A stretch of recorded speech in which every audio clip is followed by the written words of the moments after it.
Episode 66. Encounter with Fritz, June 1943. Apparently Fritz, despite the grave loss of his leg, has still retained his cheerful personality. Here, I don't want to tell him some half-truths, and thus I start with the past 12 months in the East. I tell of the advance, of the overstretched supply lines, of the tough fighting Russians, of the vast land that never wants to end, of the advance up to the Elbrus Mountains, and then I tell of comrades whom one lost, of new ones whom one found, and also of the fact that a band of comradeship has gotten one out of the worst mess the one of other time. I tell of my injuries, and that I'm also missing a body part already. Fritz does not interrupt me. He listens, nods approvingly here and there, shakes his head over the most hair-raising attacks that I've experienced, and is taking in all that's said, entirely different from all the others whom one talks to here in the homeland. In the end, I even tell the story of the master sergeant, who, apparently crazy in the head, ran over to the Russians, either completely nuts with battle fatigue or simply having enough of life. There Fritz listens up but lets me finish the story. For a long time, he stares into his beer and contemplates. Then comes the question whether I believe that the master sergeant perhaps defected. Defected? I laughed the question away. Who would do something like that? With that, one would betray everything that we'd fought for all those years. And also the fallen who had sacrificed the highest good on the altar of war would have then died in vain. No. Defected. I can't imagine that. What is he supposed to be doing over it at Ivan? It's bursting out of me. Sitting in a Russian tank. Fritz doesn't comment on that, and I regain my composure. It probably was a bit too much beer. That's enough for now. Now Fritz relates his experiences of war. He's been on a fast patrol boat in the Mediterranean, always against the Tommies, Brits. In the beginning, it had been really good. One had control over the air and the seas. Africa had wanted a lot of supplies. They had attacked the convoys, laid mines, and taken care of other things. There, one has to be a sailor to understand all that. They'd also simply sometimes messed with the British, quickly forward and at him, spit a decent amount of lead, torpedoes off, and then just get away. There we really sent a lot of steamers down to the basement. Basement, Fritz says, almost like the submariners. But then the surface forces had become more numerous, and due to Malta, they'd always have more planes in the air. Finally, one day, with 3 boats they had attacked an Allied convoy which was secured by British destroyers. With all guns they had fired like madmen, only to get close enough. But against the main guns of the destroyers, the fast patrol boats had no countermeasure. The wooden boats were punctured like Swiss cheese. Many comrades had already fallen, been wounded, or were lying by the guns. Then the bridge had received a direct hit. The old man captain was torn into 1,000 shreds. Finally, a shell had also hit his own gun, and finished. When he had come to, the British had already fished him out of the water, and tied off what was left of his leg. They had taken care of him well. There was no longer anything about enemy, etc. They also were seamen, just under a different flag. One day later, the severely wounded had been transferred to a tug, and were sent back to the German Navy base. They didn't want to burden themselves with us. We could no longer fight anyway, he concludes. The other boats had made it back, but his unit had 8 dead, and many wounded of the 21-men crew. Yes, and after a long time in the military hospital. A stump was all that remained, but the remainder was all still functioning, he then said. With soccer it was probably over, now only a spectator. He now sat in the city hall and took care of the combat casualties, keeping up the fight with paper and pencil. For me it's time to go. Fritz is coming along for a bit. As we've already been walking outside for a while Fritz again begins to speak. He explains how senseless this war was. All the casualties. What? I look around and notice that we're by ourselves, for such things are better not said aloud. I don't want Fritz to have any problems. Certainly, one has doubts of and on, but then one gets encouraged anew, and on it goes. but to condemn it all. I don't know. No, Fritz already sounds just like the comrade in the hospital. But what would be the alternative? We've sworn an oath, and the Reich must know where it's supposed to go. There's some smart heads who've planned it all. First Stalin, then Churchill then.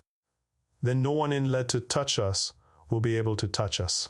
But somehow, what Act 2 is also right. What actually is all this for? I don't want to think about it any longer. I'm in the homeland and only want to go to Gudrun. She's already waiting for me, but is not upset over the late hour. We're spending beautiful hours together. I'm happy and content. The days are pleasant. Here, one notices very little of the war. On and off, there are planes in the sky. There are still proclamations of success on the radio.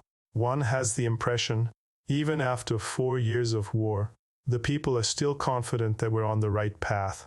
I try to shut out the political sentiments and negative stories. I'm at home and feeling good.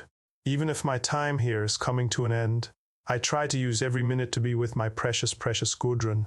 We undertake excursions to the coast and are much underway. I avoid wearing the uniform since otherwise one is always engaged in conversations. My mother is not so happy that I'm supposed to go back to my comrades. So many had already fallen in the east. She does not want to lose me. I then explain repeatedly how safe one was inside a tank, but at that, I have the dead comrades inside the wrecked tanks before my eyes. That part, I don't want to talk about. The farewell is near. I'm spending the last night with Gudrun, at which the conversation shifts to children and starting a family. I believe whatever God wants will eventually happen. Gudrun, however, states that she'd rather have me at home if we'd become a family. It'll all come together.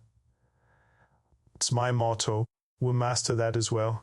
I get, after saying goodbye to all, on my way to Hamburg. I report to the reporting station for soldiers on front leave, and quickly, I'm loaded onto a train headed east. During the journey, many thoughts are going through my head. Gudrun, family, kids, the bombing of German cities, Fritz W. with his views, all issues that I have to think over first. Time to think I do have. And with a well-stocked backpack from mother, it's only half as bad on the train. Nevertheless, the journey back to Kharkiv is pretty adventurous. Frequently, the trains are rerouted since the tracks have been blown up in part. Apparently, partisans along the railways are becoming increasingly active. There are always 2 cars with sandbags attached to the front of the train, in case some kind of explosives is hanging onto the tracks. Also, it seems to me, the further we go toward the east, the anti-aircraft defenses on the train have been doubled. When I'm finally back in Kharkiv, I want to inquire about the way to my unit and report to the collection point. I receive information that part of the regiment was in Kharkiv. The remainder was following behind in the next few days. I receive a pass which notes where part of my unit is located, and I get on my way. A few hours later, I have actually located a few of our vehicles, and I report back from home leave to the platoon leader. He simply remarks that here, everything was going haywire. I should stay put for now. The tanks of the first unit were at the southern edge of Kharkiv. I was to go there and make myself useful. Something is going on here, if the entire regiment is being relocated. Kharkiv has been destroyed up to 70%. Here, truly a lot of men have lost their lives, since the city changed hands several times. But now the city is ours, and from here it's supposed to go toward the east Agai again, really soon. I'm assigned to the repair platoon, and I'm working on getting the new repair shop ready.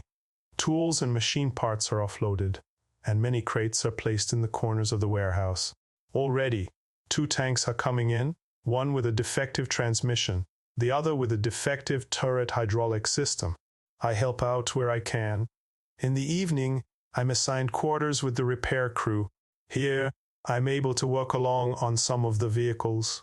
As always, I'm thrilled about what all can be fixed with some small home remedies. Nevertheless, the men are always cursing about the complicated technology and that it all could have been done differently. Then, finally, the remainder of the regiment arrive, and I'm able to be assigned to my old platoon again. The now already promoted Lieutenant Krugstein welcomes me cheerfully and proudly shows off his lieutenant's shoulder flaps. I'm happy for him, and we chat about the past few days. The Russian is again pressing here and there, but all just with half his force. It appears like a probing for soft spots in the defense. Defense Peter states it was as if Tor predators were ambushing each other, and here and there, a paw comes forward and shows its claws. I imagine this figuratively and have to chuckle. Rosinante is still in a piece, and my old crew is greeting me cheerfully. The men had undertaken 2 minor deployments. Not much had happened. The replacement gunner had not scored any kills. That does make me curious. I grabbed non-commissioned Officer Hertog, who was in the tank as my replacement. Either he's a poor gunner or the optic is defective. He tells me of both missions near the front. The one time, they were to act as security against a few tanks having advanced too far. 2 tanks had been spotted, at a range of 1,200 meters. All 4 shots missed their target. We talk about the tracking and whether the targets had been moving fast. That hadn't been the case, and Rosinante was supposed to go to the armorer to check out the target sites, but then other vehicles had been in the repair unit, and Rosinante had to be pulled out again. Now an advance by Panzer IAIS was to be supported in the flank. Over on the opposite side, wheeled tanks and trucks had been spotted. There, too, had been no hits after 6 shots fired on identified targets. Thus I'm taking care of it with the repair shop that we're sighted in anew, which is possible the following day. After sighting in, it is confirmed that the optic hadn't been right, but now was working properly again. By now, it's already the middle of June, and we're stationed near Marafa. Anxiously, we await what is to come.